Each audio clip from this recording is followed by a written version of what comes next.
عشر کی فرضیت، رب تعالیٰ نے زمین میں یہ صلاحیت رکھی ہے کہ اگر انسان اس میں اللہ کریم کا پیدا کردہ بیج بوتا ہے، پھر اس کے پیدا کیے ہوئے پانی سے زمین کو سیراب کرتا ہے اور دیگر ضروری چیزیں فراہم کرتا ہے تو قدرت الہیہ سے پیداوار حاصل ہوتی ہے۔ زمین کی پیداوار خالق کائنات کی قدرت کاملہ کا حسین اظہار بھی ہے کہ ایک ہی پانی کے ذریعے ایک ہی خطہ میں بے شمار قسم کے پھل اور غلہ اور سبزیاں وغیرہ پیدا ہوتی ہیں، اور یہ انسانوں کی روزی کا ذریعہ بھی ہے کہ کاشتکاری و باغبانی انسانوں کی بڑی تعداد کا ذریعہ آمدن ہے، اور تمام انسان پیداوار کے ذریعے غذا حاصل کر کے زندگی گزارتے ہیں۔ اللہ تعالیٰ کی زمین، اسی کا پیدا کردہ بیج، اسی کا نازل کردہ پانی، زمین میں اسی کی طرف سے رکھی ہوئی اگانے کی صلاحیت، اب حاصل ہونے والی پیداوار سے متعلق اگر رب تعالیٰ یہ حکم فرماتا کہ تمام پیداوار کو میری راہ میں پیش کر دو تو ہرگز یہ حکم بے جا نہ ہوتا، مگر اس نے اپنی رحمت سے تمام پیداوار نہیں بلکہ اس کا فقط ایک معین حصہ اپنی راہ میں پیش کرنے کا حکم فرمایا ہے،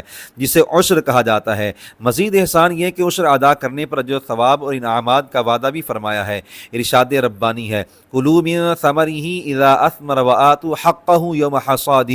ولا تسرفوا انہ لا يحب المسرفین۔ جب وہ پھل لائے تو اس کے پھل سے کھاؤ، اور جب اس کی کٹائی کا دن آئے تو اس کا حق ادا کرو اور بیجا خرچ نہ کرو، بے شک اللہ تعالیٰ بیجا خرچ کرنے والوں کو پسند نہیں کرتا۔ آیت کریمہ کے اس حصے میں رب تعالیٰ کی عطا کردہ پیداوار سے خود کھانے کی اجازت بھی دی گئی، اس کا عشر ادا کرنے کا حکم فرمایا گیا، اور فضول خرچی بیجا خرچ کرنے سے منع بھی فرمایا گیا۔ مفسرین کرام نے فضول خرچی کی مختلف صورتیں ذکر فرمائی ہیں۔ نمبر 1، کل مال خرچ کر دیا، اپنے گھر والوں کو کچھ نہ دیا اور خود فقیر بن بیٹھا تو یہ خرچ بھی بیجا ہے۔ نمبر 2، سب کچھ اپنے ذاتی کاموں میں خرچ کیا اور راہ خدا میں عشر وغیرہ دینے کا حکم پورا نہ کیا تو یہ بھی بیجا ہے۔ نمبر 3، ایسے کام میں خرچ کیا جس سے شریعت مطہرہ نے منع کیا ہے تو یہ بھی بیجا ہے، چاہے معمولی مقدار میں ہی کیوں نہ ہو۔ پیداوار سے راہ خدا میں خرچ کرنے سے متعلق یہ ارشاد ربانی بھی ہے، یا ایھا الذین آمنوا انفقوا من طیبات ما کسبتم ومما اخرجنا لکم من الارض، اے ایمان والو اپنی پاک کمائیوں میں سے کچھ یعنی راہ خدا میں خرچ کرو،